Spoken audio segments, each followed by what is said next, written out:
Jumpa lagi di Ribut TV. Ya, nggak cuma laptop doang yang bisa punya NPU. Kalian butuh PC desktop kekinian yang ada NPU-nya. Tenang, yang ini PC desktopnya Acer udah punya NPU.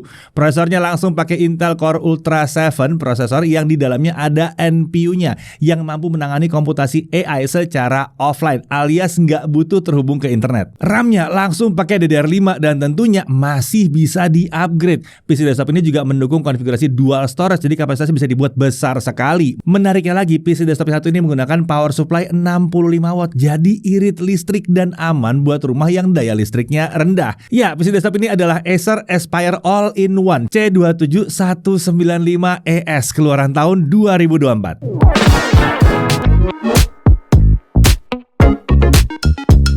Ya, PC desktop dari Acer ini adalah sebuah all-in-one PC. Jadi, PC desktop ini langsung bisa dipakai begitu dikeluarkan dari kotak kemasannya. Tentunya, AIO PC seperti ini menjadi pilihan praktis untuk mereka yang membutuhkan PC desktop, tapi nggak mau repot-repot milih komponen. AIO PC juga membuat setup di atas meja jadi lebih rapi dan bebas kabel dibandingkan PC desktop konvensional. Selain itu, ukurannya hanya sebesar LCD monitor. Ini membuat AIO PC ini cocok untuk rumah atau kantor yang ruangannya kecil. Menariknya lagi, ukuran layarnya tentunya ukuran layar AIO PC ini kan lebih besar dari ukuran layar laptop pada umumnya ya. Ya nggak ada yang sampai segini lah. Mau segede apa laptopnya kalau layar segede ini? Dan layar yang lebih besar ini membuat orang tua misalnya jadi lebih mudah mengawasi anak saat memakai komputer. Dan anaknya nggak usah sembunyi-sembunyi pakai laptop. Dan ya nggak usah terlalu deket-deket juga kan matanya. Oke, mari kita mulai pembahasannya dari spesifikasi utamanya dulu ya. Prosesornya pakai Intel Core Ultra 7 155U prosesor. Fabrikasinya Intel 4, base power 15 watt,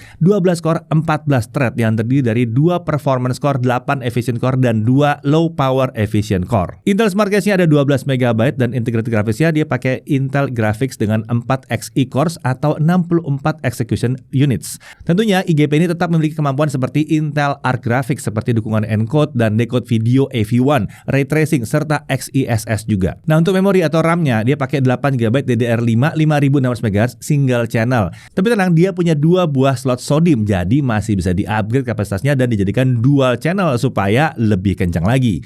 Menurut Acer, RAM AIO PC ini dapat di-upgrade hingga kapasitas 32 GB maksimum ya. Nah, untuk storage dia pakai 512 GB SSD M.2 NVMe PCIe Gen 4 by 4. Menariknya, AIO PC ini dilengkapi dengan 2 slot M.2. Jadi kapasitasnya masih bisa ditambah tanpa perlu ganti SSD utamanya. Untuk wireless connectivity dia menggunakan modul Intel yang sudah support Wi-Fi 7 dan Bluetooth versi 5.4, jadi kekinian dan future proof banget. Power adapter atau power supply-nya itu 65 watt. Jadi AIO PC ini cocok digunakan untuk rumah-rumah yang daya listriknya rendah seperti yang 450 VA, 900 VA, aman pakai yang satu ini. Atau ya cocok juga buat kalian yang ingin konsumsi daya listriknya irit ya. Jadi nggak nyampe tuh 100-200 watt, nggak nyampe. Untuk OS dia pakai Windows 11. Body ini form factor-nya tentunya all-in-one PC. Untuk materialnya ini perpaduan logam dan polikarbonat. Untuk material logamnya digunakan pada kaki penyangga, jadi kokoh pada saat digunakan. Untuk warna ini putih untuk bagian bodi dan bingkai layarnya, dan perak untuk bagian kaki dan tiang penyangganya. Nah, untuk desain, bentuk, dan lekukan bodi AIO PC ini amat mirip seperti LCD monitor, tetapi dengan desain yang lebih elegan, jadi tetap oke. Saat ditempatkan di area yang dilihat oleh banyak orang, seperti meja resepsionis mungkin, wah cocok banget nih, cakep soalnya. Secara keseluruhan, AIO PC ini punya penampilan yang mewah, tapi tetap minimalis. Ukurannya 61 x 3,7 x 44 cm. Untuk bobotnya AIO PC-nya aja di 6,94 kg. Untuk display ini adalah layar berukuran 27 inci, tergolong besar ya untuk sebuah AIO PC. Ukuran sebesar ini juga membuat pengguna jadi lebih nyaman. Resolusinya itu Full HD 1920 x 1080 pixel. Panelnya IPS. Menurut Acer tingkat kecerahan maksimalnya adalah 250 nits. Sementara kalau kami ukur dengan alat kami, hasilnya adalah kecerahannya maksimal ada di 202 nits di dalam ruangan. Agak sedikit jauh dari klaimnya ya sebetulnya, tapi masih oke lah. Sementara untuk gamut coverage ada di 95,1% sRGB dan gamut volumenya ada di 98,2% sRGB. Jadi lumayan cocok untuk digunakan editing video, editing foto, dan juga desain yang butuh butuh akurasi warna yang cukup baik. Tentunya buat dipakai nonton film juga mantap yang satu ini. Layarnya punya permukaan yang non-glossy, jadi lebih nyaman saat dipakai bekerja karena minim pantulan dan bayangan-bayangan gitu yang ganggu ya.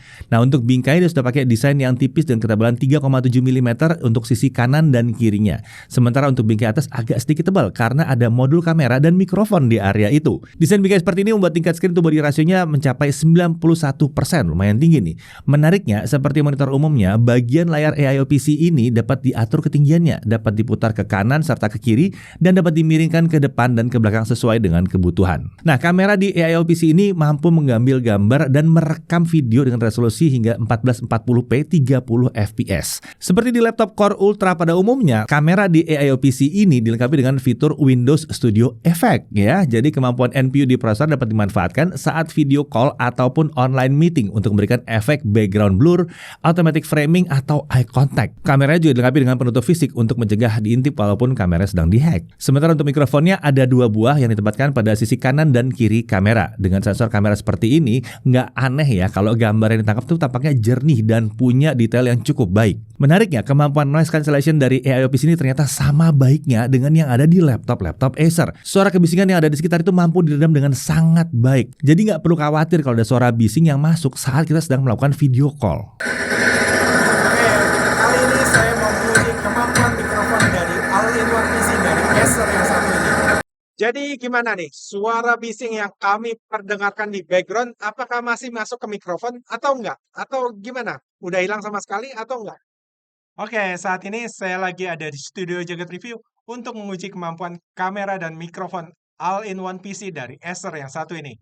Jadi gimana nih kualitas kamera dan mikrofonnya? Oke atau enggak? Nah untuk audionya, AIOPC ini dilengkapi dengan 2 buah speaker dengan arah keluaran suara ke bawah. Disediakan software DTS untuk mengatur profil dan juga equalizer suara. Suara dari AIOPC ini memang terkenal cukup lantang ya. Sedangkan untuk kualitas suaranya udah cukup oke untuk kelas harganya. Oke, kita lanjut ke konektor dan tombolnya. Di bagian bawah ada tombol power, ada satu USB 2.0, lalu di belakang ada satu USB 3.2 Gen 2 Type-C, ada 3 USB 3.2 Gen 1 Type-A yang besar, lalu ada satu 3,5 mm audio combo jack, ada satu HDMI out, ada 1 gigabit Ethernet, 1 DC in, dan 1 Kensington lock slot. Nah, AIOPC ini menggunakan sistem pendingin aktif ya, dengan 1 heat pipe dan 1 kipas. Kipas akan menarik udara dari sisi bawah kemudian dibuang ke arah atas. Oh ya, saat membeli AIOPC ini, Acer menyertakan wireless keyboard dan wireless mouse yang menggunakan USB receiver untuk konektivitasnya. Menariknya, keyboard dan mouse tersebut terhubung ke 1 receiver aja, sehingga hanya menggunakan 1 konektor USB. Pengguna dapat memasang USB receiver tersebut di konektor USB 2.0 agar tidak mengganggu konektor USB yang lebih kencang yang lainnya.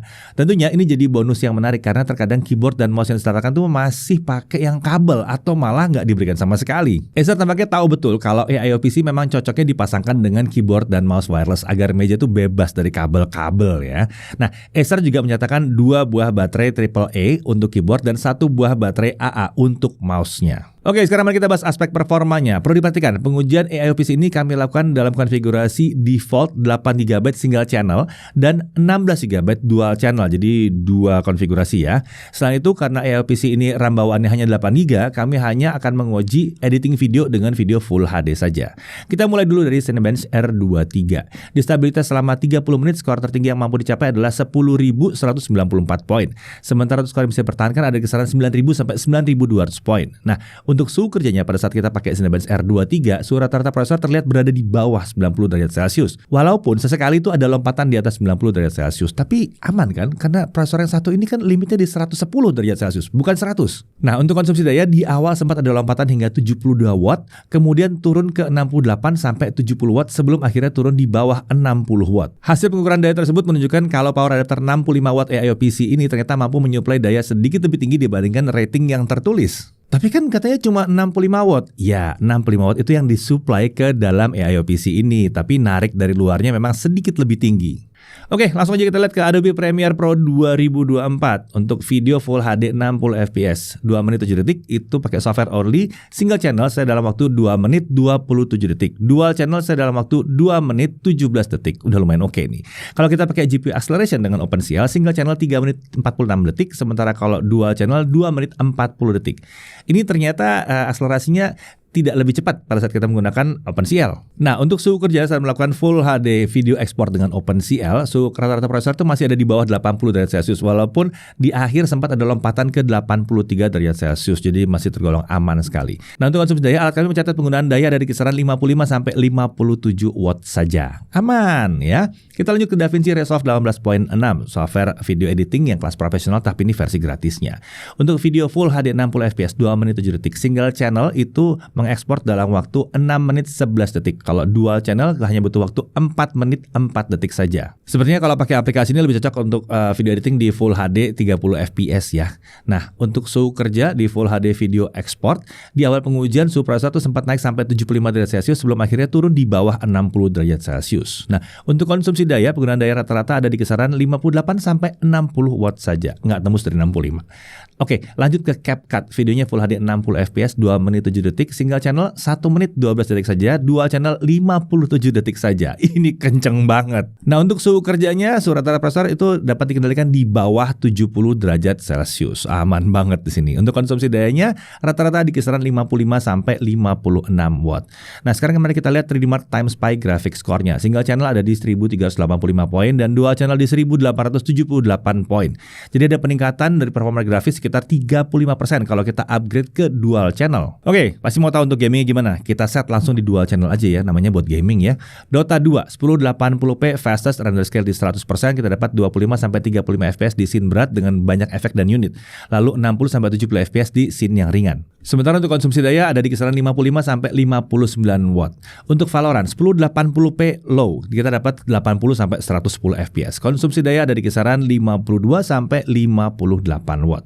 Untuk Genshin Impact 1080p lowest render scale di 1, FSR 2-nya di on, kita dapat 40 sampai 50 fps. Konsumsi daya di kisaran 51 sampai 56 watt.